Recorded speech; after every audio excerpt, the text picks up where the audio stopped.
सद्गुरुवे नमः। एक भिखारी के ज्ञानोपदेश की कथा आपको बताने जा रहे हैं, बड़ी रोचक है। ईशावास्योपनिषद से संकलित है। प्राचीन युग में यह वृतांत दो ऋषियों से संबंधित है। उस युग में सौनक, कापे तथा अभिद्र तारी दो ऋषि थे। कौन थे? सौनक, कापे और अभिद्र तारी। दोनों ऋषि एक ही आश्रम में एक साथ साथ रहते थे।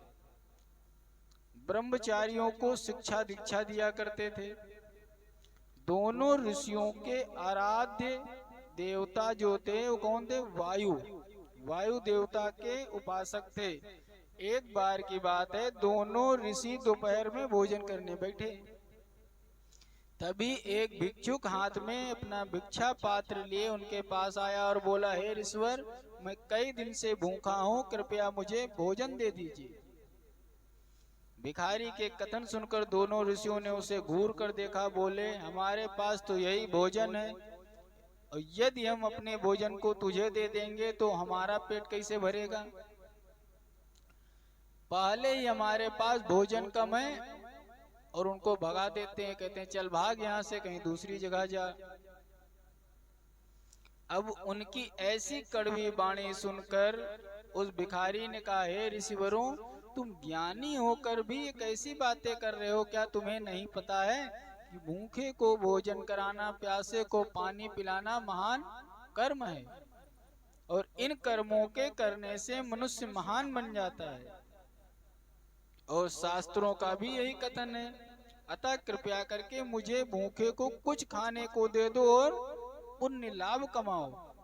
ऋषियों ने बड़े विस्मित नजरों से देखा, सोचा बड़ा ही विचित्र व्यक्ति है, मना करने पर भी भोजन मांग रहा है। और दोनों कुछ पलों तक उसे घूरते रहे। फिर स्पष्ट शब्दों में कहा, अरे सुन, हम तुझे अन्न का एक दाना भी नहीं देंगे। अब भिक्षुक वहीं से हिला नहीं, फिर खड़ा बोला है, किंतु मेरे प्रश्नों का उत्तर देने में आपको कोई आपत्ति नहीं होनी चाहिए। हाँ हाँ, पूछो। दोनों ऋषियों ने सम्मिलित स्वर में एक साथ जवाब दिया। तब उसने पूछा, तुम्हारे आराध्य देवता कौन हैं? दोनों के कौन थे? बोले, हमारे वायु देवता हैं, जिन्हें प्राण और श्वास भी कहते हैं। भिखारी ने कहा, तब तो तुम्हें यह भी मालूम होना चाहिए, वायु सृष्टि के कण कण में विद्यमान है, क्योंकि वही प्राण है। हम जानते हैं, दोनों ने एक स्वर में कहा। फिर भिखारी ने कहा, अच्छा ये बताओ, तुम भोजन करने से पूर्व किस देवता को अर्पण करते हो? ये भी कोई पूछने की बात है? ऋषियों ने शुष्क भाव से कहा, हम भोजन वायु देवता को अर्पित करते हैं। अब भी किया है, क्योंकि वायु ही प्राण है जो ब्रह्मांड में व्याप्त है। भिखारी की लंबी लंबी सांस होने लगी और सुकून भरे स्वर में कहा, यही तो मैं तुम्हारे मुंह से सुनने का उत्सुक था कि जब तुम प्राण को भोजन अर्पित करते हो और प्राण पूरे ब्रह्मांड में समाये हैं, तो क्या मैं उस ब्रह्मांड से अलग हूँ? क्या मुझ में भी वही प्राण नहीं है? और हमें पता है, ऋषियों ने झल्ला करके कहा कि वही प्राण तुम्हारे में भी हैं। इस पर भिखारी बोला, जब तुम्हें मालूम है तो मुझे भोजन क्यों नहीं देते हो? क्योंकि संसार को पालने वाला ईश्वर मैं ही हूँ। अब वही ईश्वर सबको प्रलय करके नष्ट भी कर डालता है, फिर भी तुम ईश्वर की कृपा को नहीं समझते। लगता है तुम सर्वशक्तिमान से अनभिज्ञ हो। यदि तुम्हें ज्ञात होता कि ईश्वर क्या है तो तुम मुझे भोजन देने में जरा संकोच न करते। मना करने की बात बड़ी दूर है। जब ईश्वर ने वायु रूपी प्राण से भी जीवों की रचना की, तब तुम आचार्य होकर भी उसकी रचना में भेद कर रहे हो। जो प्राण तुम में समाये हैं वही प्राण मुझ में समाये हैं। जब तुम्हें भोजन की आवश्यकता है तो मुझे भी भोजन की आवश्यकता होगी। फिर तुम्हारी तरह मुझे भोजन क्यों नहीं मिलना चाहिए? क्यों तुम मुझे भोजन से वंचित रखना चाहते हो? एक भिखारी के मुंह से इतनी गुण गंभीर महत्वपूर्ण बात सुनकर दोनों ऋषि बड़े आश्चर्यचकित और विस्मित होकर के उसे देखने लगे। ये कौन आ गया, इतना ज्ञान दे रहा है। कुछ क्षणों बाद शौनक ने कहा, हे भद्र, ऐसा नहीं है, हम उस परमपिता परमेश्वर का हमें ज्ञान नहीं है कि ऐसा नहीं कि हम उस परमपिता परमात्मा को नहीं जानते हैं। हम जानते हैं जिसने सृष्टि की रचना की है वही प्रलय काल में स्वरचित सृष्टि को लील भी सकता है। साथ हमें यह भी मालूम है कि स्थूल रूप से दृष्टिगोचर वस्तु अंत में सूक्ष्म रूप से उसी परमात्मा में विलीन हो जाती है।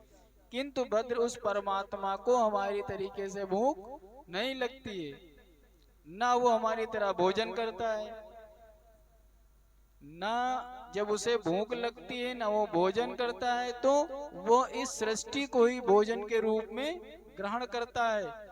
विद्वान मनुष्य उसी को परमात्मा कहते हैं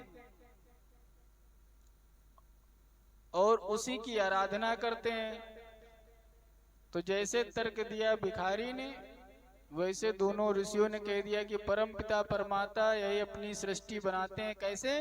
जैसे मकड़ी अपने ही जाल को बनाती है और उसी को खा लेती है, तो जब तुम्हें ईश्वर हो तो अपने आप बना खा लो। तो दोनों ऋषि जान चुके थे कि ये ज्ञानी पुरुष है। बुलाया, कहा जाओ हाथ वहां धुल के आओ, साथ में बैठ के खाओ आके। दोनों ऋषियों ने अपने समेत बैठा करके भोजन कराया। उसके बाद उस भिखारी व्यक्ति से शास्त्रार्थ ज्ञान की बातें होने लगी, उन्हीं के साथ में वो रहने लगे।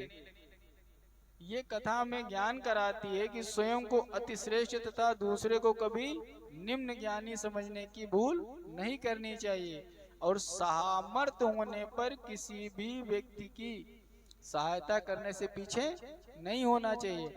यहाँ भिखारी को भी भोजन मिला तो किसके बलबूते मिला? अपने ज्ञान के बलबूते। वो ज्ञानी था तो उनको तर्क कुतर्क से